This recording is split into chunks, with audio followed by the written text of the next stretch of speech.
Alors c'est la quatrième fois que je tourne cette vidéo parce que le son a lâché déjà 2 fois, que mon téléphone m'a lâché une fois plus, donc j'espère que cette fois c'est la bonne. Bonjour à tous et bienvenue dans une nouvelle vidéo. Cette fois-ci, on se retrouve encore pour un rendez-vous des histoires expatriées, un rendez-vous de blogueurs à travers le monde qui a été créé par Lucie, du blog Lokyo dit Lucie. Et ce mois-ci, c'est également notre marraine, puisqu'elle nous a proposé de nous poser la question « Suis-je un expat ?» Évidemment, le but, c'est de se poser des questions autour de ce terme expat et expatrié. Et j'ai déjà abordé ce sujet dans la vidéo de la semaine dernière, où je vous parlais des privilèges donnés par nos passeports. Pour que cette vidéo soit un peu plus claire, on va d'abord donner des définitions. Je vais ensuite vous parler de l'histoire des migrations et de l'état actuel des migrations à travers le monde. On va parler du cas particulier de la France et enfin je vous donnerai mon avis pour vous dire est-ce que je suis une expat. On va donc commencer tout de suite avec les définitions. Je me suis basée sur le dictionnaire Larousse et vous pouvez donc retrouver toutes ces définitions en ligne. On va donc commencer avec le terme migrant. Un migrant est une personne qui effectue une migration. Une migration, c'est un déplacement volontaire d'individus d'un pays à un autre ou d'une région à une autre pour des raisons politiques, économiques ou culturelles. Un immigrant, c'est une personne qui part vivre dans un pays étranger au sien. Immigrer veut donc dire aller se fixer dans un pays étranger au sien. Un émigré, en revanche, c'est une personne qui quitte son pays pour aller se fixer ailleurs. Et émigrer, c'est donc aller se fixer dans un autre pays que le sien. La différence entre immigré et émigré se place donc du point de vue que l'on adopte. On est un immigrant dans le pays où l'on se fixe et un émigré du pays où l'on part. Un expatrié, c'est une personne qui s'est expatriée et d'après ce même dictionnaire, l'expatriation, c'est le fait de quitter volontairement sa patrie ou de partir en exil. Lorsque je parlerai de migrants dans cette vidéo, je mettrai à part les réfugiés, qui sont des migrants particuliers à mon sens, puisqu'ils ne partent pas de façon volontaire, mais fuient des persécutions dans leur pays, fuient des guerres, fuient des situations de famine. Et donc, on ne peut pas réellement dire qu'ils aient le choix de partir, ils y sont forcés tout simplement pour continuer de vivre. Et dans cette vidéo, je ne comparerai jamais les migrants aux réfugiés et je n'aborderai pas tout à fait ce sujet. Cependant, il faut savoir que dans les chiffres que je vais donner, les réfugiés font partie pour 10% des populations migrantes dans le monde. Pour en revenir au vocabulaire, on peut déjà remarquer que les mots immigrés et expatriés sont très proches, voire synonymes. Cependant, dans la notion d'immigration, il y a cette notion de venir se fixer pour du long terme, de vouloir s'intégrer. Quant à la notion expatriée, elle est beaucoup plus liée au travail, à une mission et implique donc une certaine temporalité. Le mot expatrié est formé de deux mots grecs, le mot exo, en dehors d'eux, et patria, la patrie. Comme je vous le disais, il s'applique normalement à des personnes qui partent notamment pour des raisons professionnelles. Pourtant, si je m'appuie sur mes expériences personnelles, qui je vous l'accorde n'ont rien de scientifique, j'ai rencontré pas mal d'expatriés qui n'avaient aucun lien avec une mission professionnelle. J'ai même rencontré des expatriés qui étaient étudiants, à la retraite ou qui pouvaient être installées depuis de nombreuses années sur place. Cependant, toutes ces personnes avaient un point commun, elles étaient majoritairement blanches et venaient toutes des pays occidentaux. Et même si on touche déjà un petit peu ce qui ne va pas avec ce terme d'expat, je vais revenir un peu plus sur l'état des migrations dans le monde. En ce moment, on entend beaucoup parler de migration, notamment dans les politiques. On nous parle de vagues migratoires, d'afflux migratoires, notamment des pays du Sud vers les pays du Nord. Alors déjà, il faut remarquer que cette vague de migration, en fait, elle est complètement fantasmée, puisque depuis la fin de la Seconde Guerre mondiale, les flux migratoires sont assez stables. Cela concerne environ 3% de la population mondiale. Alors certes, sur 7 milliards, ça fait du monde, mais ça reste une minorité. En fait, cette impression de vague, elle vient du fait que 2/3 des immigrants de par le monde se concentrent dans une petite zone géographique, notamment l'Amérique du Nord, l'Europe, les pays riches du Moyen-Orient et les pays à haut revenu de l'Afrique du Nord. 75% des migrants qualifiés, quant à eux, se concentrent au sein de 4 pays, l'Australie, le Royaume-Uni, le Canada et les États-Unis. On est donc bien loin de l'image du travailleur pauvre et non qualifié que nous vendent nos politiques. Ensuite, une autre partie du cliché, c'était le fait que les migrations s'effectuent du sud, donc des pays pauvres, vers le nord, les pays riches. Si 2/3 des migrations se font majoritairement vers les parties du monde dont on a parlé, c'est tout de même 36% des migrations dans le monde qui se font tout simplement du sud au sud. Et sur ces 2/3 de migration mondiale, quelle est la part des pays nord vers les pays nord? Car oui, les personnes des pays riches voyagent également vers les pays riches. En 2017, sur les 258 millions de migrants de par le monde, 106 millions sont nés en Asie, soit 41%, 61 millions en Europe, soit 23,7%, 38 millions en Amérique latine ou dans les Caraïbes, soit environ 14,6%, et 36 millions en Afrique, soit un tout petit peu plus que 14%. L'Europe, c'est donc le numéro 2 mondial en termes de migration. Et le fait de migrer dans des pays voisins, c'est le cas pour 67% des Européens, mais également pour 60% des migrants asiatiques et pour 53% des personnes originaires d'Afrique. Le cliché qui nous est vendu donc que les migrations se font majoritairement du sud vers le nord sont en fait fausses, puisque la majorité des migrations se passe en fait déjà entre pays voisins et la plus grosse partie des migrations dans les pays du nord viennent en fait des pays du nord. On peut même extrapoler et dire qu'en Europe, la majorité des migrations provient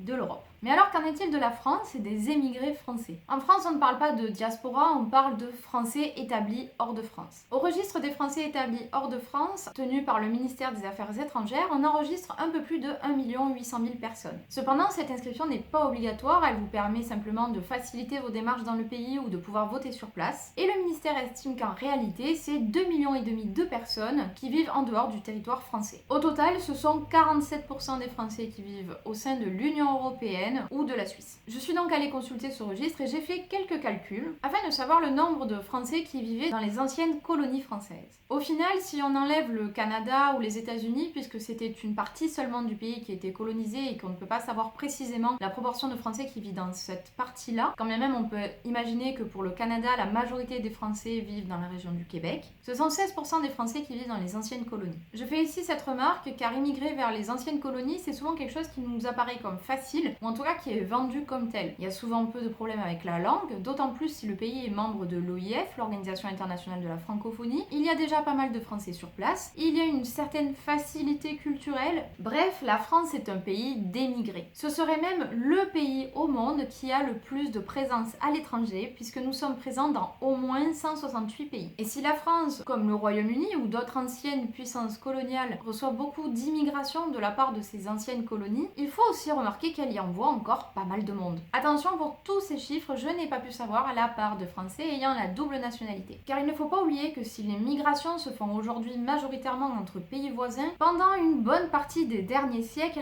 elle s'est surtout effectuée du nord vers le sud, de pays colonisateurs vers les pays colonisés. Ces routes migratoires qui ont été empruntées par les colons, elles sont en fait toujours ouvertes aujourd'hui et empruntées dans les deux sens. Alors vous vous dites, pourquoi parler colonisation et migration quand on se posait simplement la question de savoir si j'étais une expat? Eh bien en fait, pour moi, ces deux choses sont extrêmement liées. Le mot expat, il désigne souvent, voire tout le temps, une personne occidentale, blanche, et assez riche. Il n'est même pas utilisé uniquement pour les personnes qui font une mission ou un travail à l'étranger, il est utilisé pour tous les voyageurs qui restent un certain temps dans un pays, notamment s'ils viennent de pays riches. Et encore plus s'ils ont la peau blanche. Un autre constat que j'ai pu faire en vivant à l'étranger, c'est que mon statut de femme blanche, occidentale et française m'a apporté énormément de privilèges. J'avais souvent un statut qui était avantageux et très souvent on me proposait de ne pas faire la queue à la banque ou d'avoir accès à certains services plus facilement, notamment tout ce qui était du domaine médical. Et même si ça me mettait extrêmement mal à l'aise,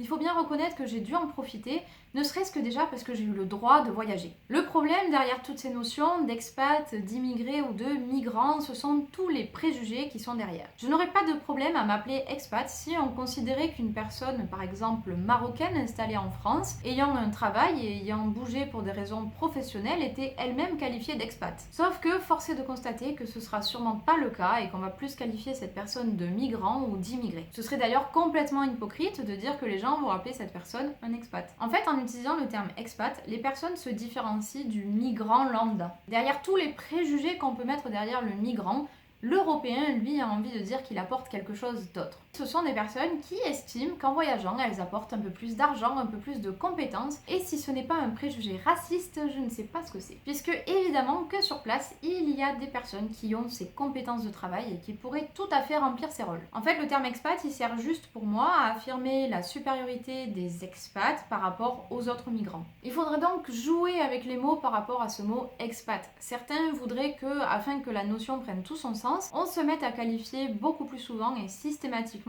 les personnes expatriées en Europe qui sont là pour des raisons professionnelles. Si ça pourrait être évidemment une super idée et qui permettrait de remettre à zéro l'égalité entre toutes les personnes qui voyagent pour des raisons professionnelles, Elle n'enlève pas cependant le fait que pour moi, certaines personnes seront toujours qualifiées de migrantes et n'accéderont jamais au statut d'expat pour la majorité du public. Je préfère la solution inverse qui consiste à appeler tous les expatriés des immigrants, quand bien même ils ne veulent pas rester sur le long terme dans un pays et sont là simplement pour des raisons professionnelles. Déjà parce que ça fera les pieds à certains et ensuite parce que ça nous rappellera que nous sommes quelque part redevables face au pays qui nous accueille. Outre ce terme d'expat, j'ai aussi été appelée Barang au Cambodge ou Vasa à Madagascar. Et ce sont des termes créés dans ces pays pour désigner spécifiquement les étrangers, notamment les Français qui étaient, ne l'oublions pas, les colons dans ces pays-là. Quant au terme de digital nomade, j'ai là aussi un problème puisque c'est facile de se qualifier de citoyen du monde quand notre passeport nous ouvre pratiquement tous les territoires.